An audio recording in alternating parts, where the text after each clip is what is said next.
السلام علیکم dear viewers, آپ کے فیورٹ اردو انفارمیٹو چینل روشن ستارے سے میں ہوں پروفیسر شبیر احمد۔ ہمارا آج کا ٹاپک ہے خواتین کی تربیت و اصلاح کے لیے بہترین کارمند کتاب۔ جی ہاں، بہت سارے بہن بھائی واٹس ایپ پر، ٹیکسٹ میں، کمنٹس میں بار بار یہ سوال اور تذکرہ کرتے ہیں کہ خواتین کی اصلاح کے لیے کوئی عام فہم، آسان زبان میں اردو کی کوئی بہترین بک بتائی جائے جس میں خواتین کا پیدائش سے لے کر موت تک کا پورا ڈیٹا موجود ہو۔ اس حوالے سے مختلف علماء کرام نے اپنے اپنے دور میں مختلف کتب تحریر فرمائی ہیں، جیسا کہ علماء احناف کی جو نسل ہے، یعنی علماء احناف کے پیروکار علماء میں سے سب سے بہترین کتاب اگر جس کا میں تذکرہ کروں تو وہ حضرت مولانا اشرف علی تھانوی رحمت اللہ علیہ کی کتاب بہشتی زیور ہے۔ لیکن بہشتی زیور قدیم اردو میں لکھی گئی ہے، جدید جب اس کو کرنے کی کوششیں کی گئی ہیں تو اکثر تراجم اصل موضوع سے ہٹ جاتے ہیں۔ بہرحال اگر اصل نسخہ کہیں سے مطلوب اور موجود ہو جائے تو پھر تو کیا ہی بات ہے، اور اگر ہم اس کو سمجھنے میں کامیاب ہو جائیں تو بہت اچھی بات ہے۔ لیکن جدید دور کے تقاضوں کے مطابق جدید اور سلیس اردو میں لکھی جانے والی کتاب جو کہ ہمارا آج کا ٹاپک بھی ہے، وہ حضرت مولانا محمد عبد المعبود صاحب کی راولپنڈی سے شائع ہونے والی کتاب خواتین کا فقہی انسائیکلوپیڈیا ہے، جس میں حضرت مولانا محمد عبد المعبود صاحب نے عقائد، عبادات، نکاح، طلاق اور اس کے علاوہ روزمرہ کی زندگی میں پیش آنے والے خواتین کے مسائل کو مستند انداز میں مرتب کیا ہے۔ نہ صرف یہ کہ مرتب کیا ہے بلکہ اس کے اندر حضرت مولانا نے اپنی طرف سے مکمل کوشش اور کاوش کی ہے کہ اللہ وحدہ لا شریک کے احکام جناب نبی اکرم صلی اللہ علیہ وآلہ وسلم کی سنت طریقوں کے مطابق بیان کیے جائیں۔ اس کتاب کو حضرت مولانا نے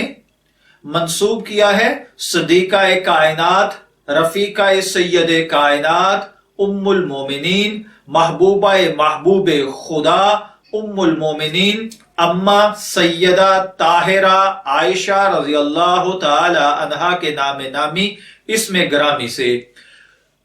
اس کے علاوہ اگر میں آپ کو اس میں سے اس کا پہلا پیرا پڑھ کے کچھ عرض کروں تو حضرت مولانا اس میں تحریر فرماتے ہیں کہ ہادی عالم معلم اعظم سیدنا محمد صلی اللہ علیہ وآلہ وسلم نے بنی نوع انسان کی فلاح و کامرانی کے لیے قرآنی تعلیمات کی لازوال دولت سے سرفراز فرمایا۔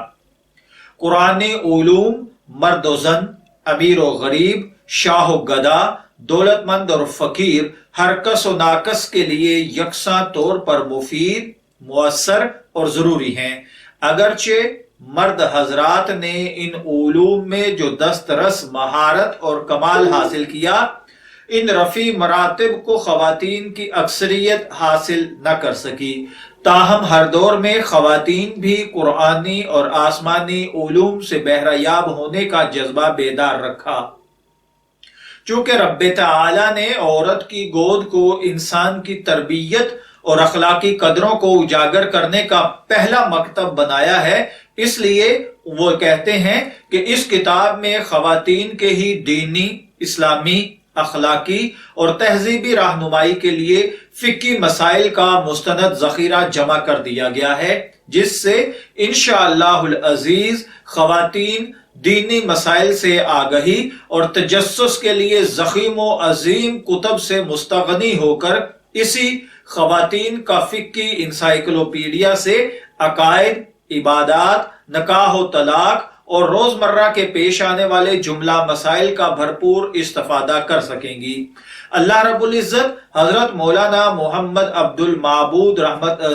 کی اس کاوش کو قبول اور منظور فرمائے۔ حضرت نے یہ کتاب مئی 2005 میں مکمل تحریر فرمائی ہے۔ اگر میں اس کے چیدہ آپ کو اگر باب کے نام بتاؤں تو اس کا باب ایمانیات، جس میں ایمان پر تفصیل کے ساتھ بات کی گئی ہے، توحید باری تعالی، اس کے علاوہ شرک اور شرک کی اقسام، پھر عقائد و افکار، اس کے بعد حضرت نے اس میں ڈیٹیل سے بات کی ہے نبوت و رسالت پر، بدعات اور رسومات پر، اور پھر اس کے بعد حضرت نے جو اس میں گفتگو کی ہے وہ ہے توہم پرستی، کہ ہم لوگ بحیثیت مسلمان کس طریقے سے توہم پرستی میں گھرے ہوئے ہیں۔ اس کے بعد عظمت قرآن، علم و دانش، اور اس کے ساتھ ساتھ پھر حضرت مولانا نے کتاب الطہارت میں نجاست سے پاکی، برتن کی پاکی، یا اسی طریقے سے کن چیزوں سے پانی وغیرہ پاک رہتا ہے، کن سے ناپاک ہو جاتا ہے، تفصیل کے ساتھ پانی کے احکام، جھوٹے کے احکام، اور پھر اسی طریقے سے استنجا کا بیان کہ استنجا کیسے کرنا چاہیے، وضو کا بیان، وضو کے مسائل، وضو توڑنے والی چیزیں اور جن چیزوں سے وضو نہیں ٹوٹتا، معذور کسے کہتے ہیں، مسح کیسے کرنا چاہیے، غسل کے احکام، تیمم کا بیان، غسل کے مسائل، اور پھر اس کے بعد ناپاکی میں ذکر و اذکار، موجبات غسل یعنی واجبات غسل، یا پھر غسل کن وجہ سے واجب ہو جاتا ہے، حیض، اور پھر اسی طریقے سے اگر انہوں نے مزید جو بات کی ہے وہ نفاس کے اوپر ہے، اور فرائض نماز یعنی کتاب الصلاۃ کے اندر نماز کے پورے مسائل بیان کیے ہیں، آذان کے مسائل بیان کیے ہیں، اور اسی طریقے سے اس میں ستر پوشی، طلاق، پھر اسی طریقے سے حلالہ، نماز، نماز تراویح، مسافر، اور ان تمام ٹاپکس کے اوپر حضرت مولانا نے سیر حاصل گفتگو کی ہے، جس کی وجہ سے میں یہ سمجھتا ہوں کہ یہ کتاب ان افراد کے لیے خصوصاً ضروری ہے جو کہ عام طور پر، یعنی وہ میری بہنیں، وہ بچیاں، وہ خواتین جنہوں نے عام طور پر میٹرک یا مڈل تک پڑھا ہوتا ہے، اور اس سے آگے ان کو پڑھنے کی اللہ تعالیٰ کی طرف سے کہہ لیجئے یا حالات کی طرف سے، معاشرے کی طرف سے پڑھنے کی اجازت نہیں ملتی، اور وہ گھر بیٹھ جاتی ہیں، یا وہ کسی مدرسہ میں جا کر باقاعدہ دینی تعلیم حاصل نہیں کر سکتی، تو یہ کتاب میرے حساب سے علماء احناف کا ایک مستند مجموعہ ہے، جس کے اندر فقہ حنفی کے مطابق تقریباً بچے کی پیدائش سے لے کر وفات تک کے تمام مسائل کو ممکن حد تک پورا کیا گیا ہے، اور کوشش کی گئی ہے کہ تمام معاملات کو ایک ہی جگہ پر اکٹھا کر دیا جائے۔ میں دعا گو ہوں کہ اللہ تعالی حضرت مولانا محمد عبد المعبود صاحب کی اس کاوش کو قبول فرمائے، اور رہتی دنیا تک کے لیے اس کو ان کے لیے اللہ تعالیٰ صدقہ جاریہ بنائے۔ اجازت چاہیں گے، پھر ملیں گے کسی نئی بک یا کسی نئی شخصیت کے تعارف کے ساتھ، تب تک کے لیے اللہ حافظ۔